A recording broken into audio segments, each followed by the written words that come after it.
Dr.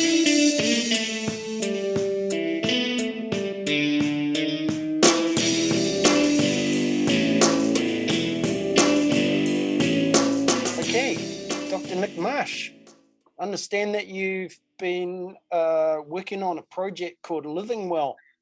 And to understand that, let's hear about your journey to living well. Yeah, thanks, Marco. Great to connect with you today.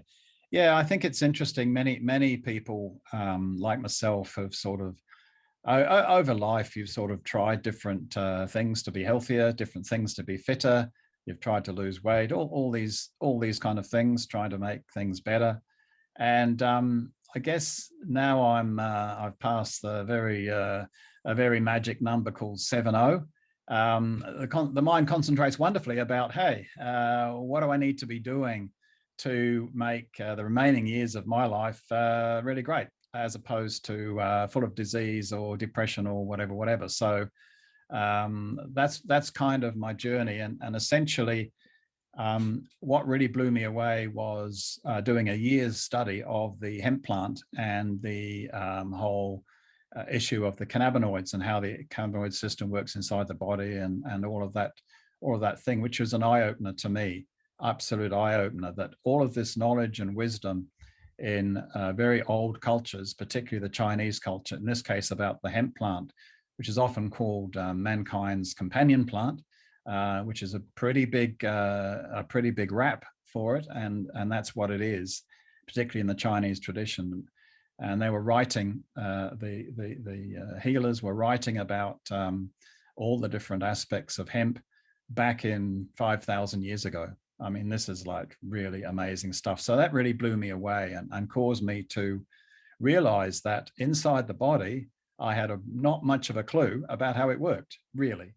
You know, you're an educated person, but you've only got a vague idea about how all these organs work, what they look like, and what happens when they go wrong, when they go right.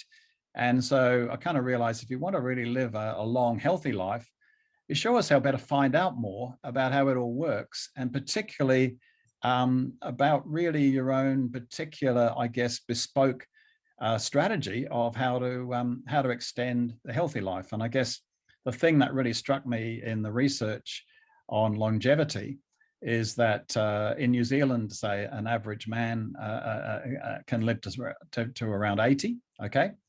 However, the really shocking thing is that average man, quite a few of those people, actually between 70 and 80, say, the last 10 years of their life, are not having a great time.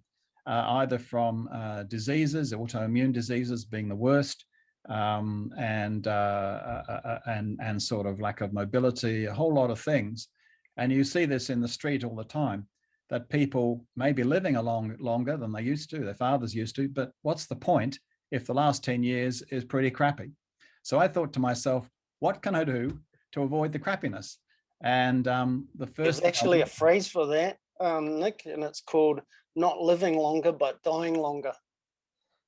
Thank you, Marco. That sounds a bit, yeah, on the money, and a little bit sort of like a real warning to us all. So basically, out of that came my interest in the immune system, and this was just before the outbreak of the COVID-19. Because I realized that the hemp plant and the cannabinoids, as I've mentioned, particularly CBD, have this enormous reaction helping the body to restore homeostasis and balance in the organs, and are of immense importance in how the immune system works, because the immune system is sitting there trying to basically be our security system and deal with incursions of what you might call bad guys, pathogens, viruses, the most famous ones, bacteria, second most famous, and there's several others. So basically, we've got a security system running every day, 24/7, every second of the day, protecting us from incursions from what? Well, things that actually want to set up colonization in our body, which can actually do us extreme harm. And in the worst instance, we end up with a crippling disease that certainly modern medicine can't do anything much about. MS, Parkinson's, all these things. So out of all of that, I started looking into the immune system. Well, heck, I can tell you it is very complicated. And I haven't got a science degree. I've only got psychology and business management, stuff like that. And I'm really struggling, man, to follow the complexities of it all. I mean, there's billions of these things inside our body, different systems. There's the two big ones for immune system, as you'll no doubt know, Marco, is the innate, and I call them the quick reaction. These are the guys on the street. These are the policemen on the street, the special forces on the street. They see a bad guy, they shoot them, they get rid of them because that's what they're trained to do. That's terrific. So a cold comes in, you press something, you don't wash your hands in the cafe or whatever, and a cold comes onto your fingers. It's bacteria. And you eat something, comes off what it eats, you put it down your throat, blow me down, we've got an incursion, right? And that incursion could lead to a sore throat, some symptoms you notice in a few hours, or it could be worse. And the reality of it is we've got a system in here trying to protect us. So basically it sees those guys come in from your, shall we say, less than sanitary sort of behaving, I'm washing hands enough, and they hit them. But if they don't hit them in the first, knock them out in the first 48 hours, what happens is these bacteria or viruses or whatever multiply. They find their way into pockets and places in the body, and their mission is to colonize. They're colonizers. Okay, their mission is to turn them from a few cells into millions of cells. Okay, and all of that is not good news for us, not good news. Well, it's certainly not living well. No. So, yeah, sorry to interrupt you there, but I just wanted to point out the fact that this has made such an impression on you that you decided to start a project called the Living Well Film Series Project. Yeah, well, I got a bit carried away there, Marco, because it's so bloody exciting and fascinating. So basically, thanks for that. What actually happened was I thought to myself, I'm not a scientist. There's no way I'm qualified to run and put on educational programs about the immune system. There's other experts that can do that, and of course, in New Zealand we have one quite famous lady called Susie Wiles, who is a microbiologist at the university who does a lot of that work. But I thought, what if we made it an entertainment? What if we made it an entertainment, like a series, like a kind of drama romance series, like, for example, hospital series, where the drama and romance of Emergency Ward 10, and whether it was ER or the other ones or the police ones. So all of these series are entertainments, but you learn a lot about how that system works, whether it's crime or whether it's medical, or whatever it is, right? You learn a lot. So I thought, why don't we do that here? And so I guess the real revelation to me was that what if the immune cells had the power of thought, like the power of thought as per like humans do? What if they had the power of thought? Yeah, and personalities. We gave them personalities, a bit like Toy Story. Where the wind-up cowboy doll was essentially, turns out, was the leader of the box of toys, and they all came alive at night, unbeknownst to the little boy who owned the toys. So, I mean, that was such a huge hit, and I guess the message of Toy Story was kind of about the power of toys and imagination and the power of family. So I thought, what if we wrote a series, and maybe we got it on Netflix, based on the title, say, Living Well. And so what we've got is 3 characters who are human beings, and they live in New York, okay?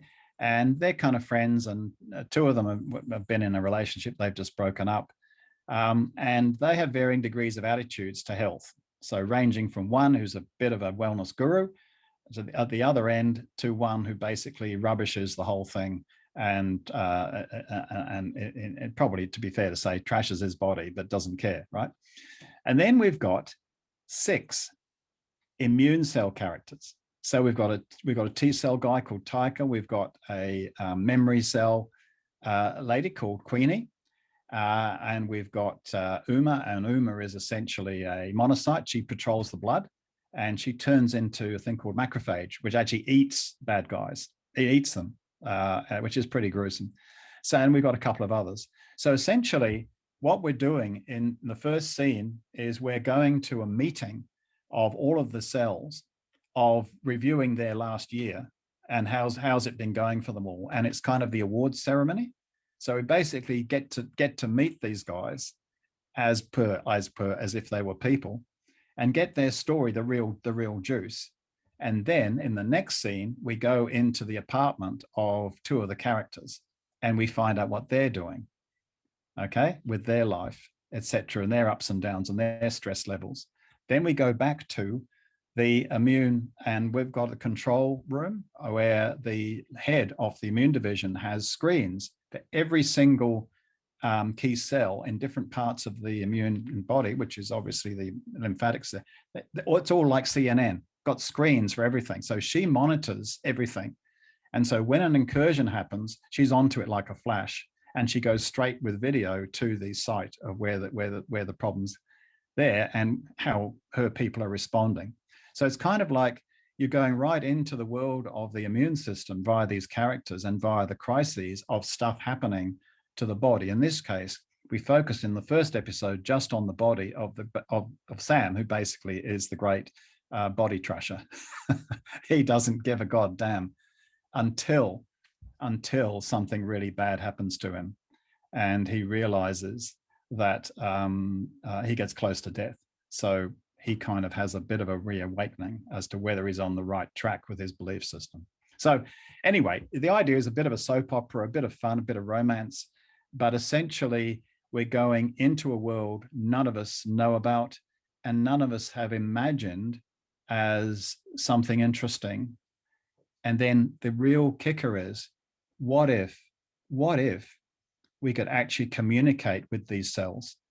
What if we could communicate and almost have conversations backwards and forwards with some of these cells around the issues they're facing and the issues that we're facing, and see whether we can work together to get more of this balance, more of this homeostasis, if we had the insights from their side of the coin.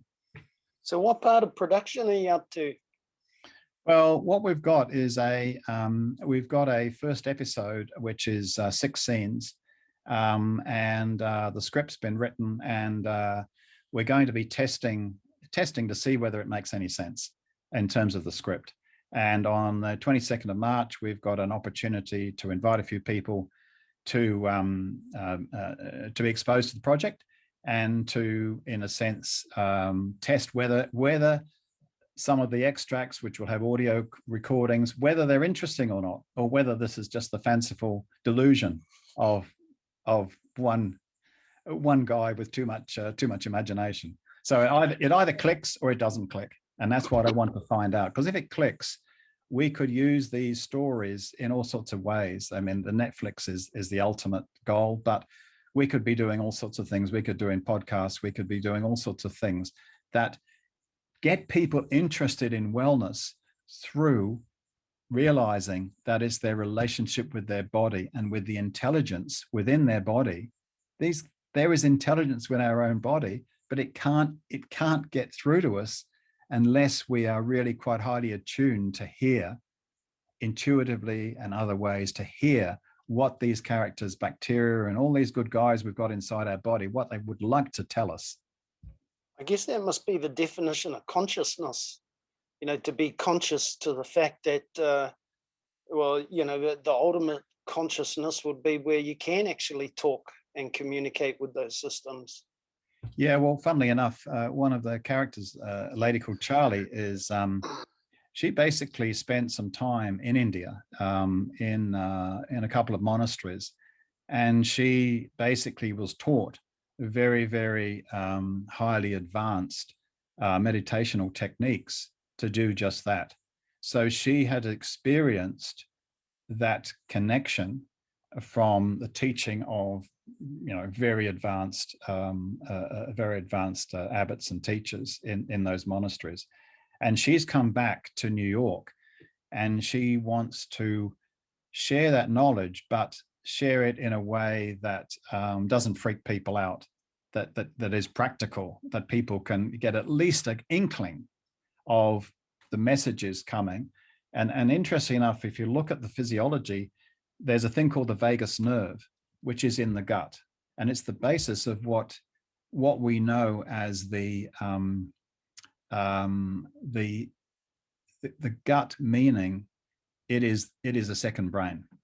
Okay, got to get that in our heads. The gut is a second brain. This one up here and the one in the gut. And the interesting thing is, through the vagus nerve, the gut communicates to this one up here that we know, right? And it communicates. And then why do we call it gut feel? Why, Marco, do we call it gut feel? Gut feel is a term that literally describes the communication from the gut brain. And it tells us, no, don't go this way, go that way. Or no, don't go with that person. Go with this person, right? And well, essentially, it's completely and utterly irrational, but the gut brain is telling us, and we often follow it, and it works. Yeah, or it's saying your mental brain is saying one thing, and then you balance that off against what your gut feeling is saying. So mentally, you might even come to a decision, but then when you listen to your gut feeling, you could actually change your mind. Exactly, and I think the more you think about it, the more you remember the times when you're going to do something and made this big decision, and then some weird thing happened inside the gut, and which was, don't do it. No, that's wrong, right? And it's not in words. It's just it's almost a subtle feeling, as if something inside your gut is basically giving it a kick or something. It's saying, hey, don't do that. Do not do that. It can be pretty clear, even though it's not words. It can be pretty clear. Yeah, exactly, exactly. And I guess the point about coming back to the aging thing is that we know, I mean, aging of the body is naturally a running down of the body's fitness and strength and all of that stuff, including the effectiveness of the immune system. So really, what can we do about that? Well, what we can do about that is really, we need to really get our own version of understanding what kind of wellness strategies we want to employ and put a bit of discipline into. And essentially, I believe that's where each of us look at what strengths we have in our body and we've had all our life, and then what weaknesses, and kind of look to address the weaknesses. Not with, oh yeah, I'm getting older and skin's sagging and whatever, but essentially to say, why not, as you said before, Marco, what about if we go out with a bang? You go out, you die, you're going to die. Okay, you die, and definitely we've seen people die, but you're dying in a state of just the thing's finally run out of fuel. That's it, it's gone. But you're happy, man, because you've done it. You've had the last 10 years, which has been awesome, and that's what I think is worth just considering. Well, there's a really good way to look at it. The way I look at it is, if I'm in better shape as I get older, I can serve the community better. I can serve my family better. I'm in a better position to give service to other people. Yeah, exactly, exactly. And so I really appreciate your explanation on the film series project, Nick. It's a really worthy project, and I wish you all the best for it. And at the same time, I've got to say that it's sorely needed. That where else can you go? You think about it. So if you're a student of health and you're a newbie, and you think, well, I'd like to learn about the immune system, where can I go? If you have to go to the medical texts about that, it's going to be a really, really long and complicated journey. So, power to a person like you that can take a subject like that and reduce it down to a form where people can easily understand it. It doesn't have to be that complicated. Yeah. Thanks, Marco. And I guess the last thing I wanted to say was that I don't know what you all think out there listening to this, but if I go out on the street, which I'll go down the street, I'll walk down to the village now, and what am I going to go past? I'm going to go past a whole lot of people on mobility scooters, right? Men and women. Yeah. And a lot of those people look pretty young to me. They can be certainly in their 50s as opposed to... It's the new normal. It's the new normal, Marco. You put your finger on it. It's a new normal. And it's like, why are they all on mobility scooters? What is that really necessary? It causes you to say, and you step back and think, man, there's a hell of a lot of people on mobility scooters. Well, where were they when I was a kid? There was no mobility scooters back then. No. And the other thing, with all due respect to younger people in particular, there's a hell of a lot of young people out there, I have to say, particularly females, who are carrying a gigantic amount of weight. I mean, like not just obese, but huge. And that never was the case. Where's that come from? Where's that come from? And is that's another new normal? Oh yeah, there's people looking like the new normal, looking like inflated, Michelin men and women. And these new normals are all about basically the opposite of wellness. These are all about going down into an inevitable suffering and disease. And it just seems like we have to sort of do whatever we can for the wake-up call that this is not the normal, this is not necessary. We can do better. Yeah, we can go down fighting, that's for sure. Okay, Marco, good on you.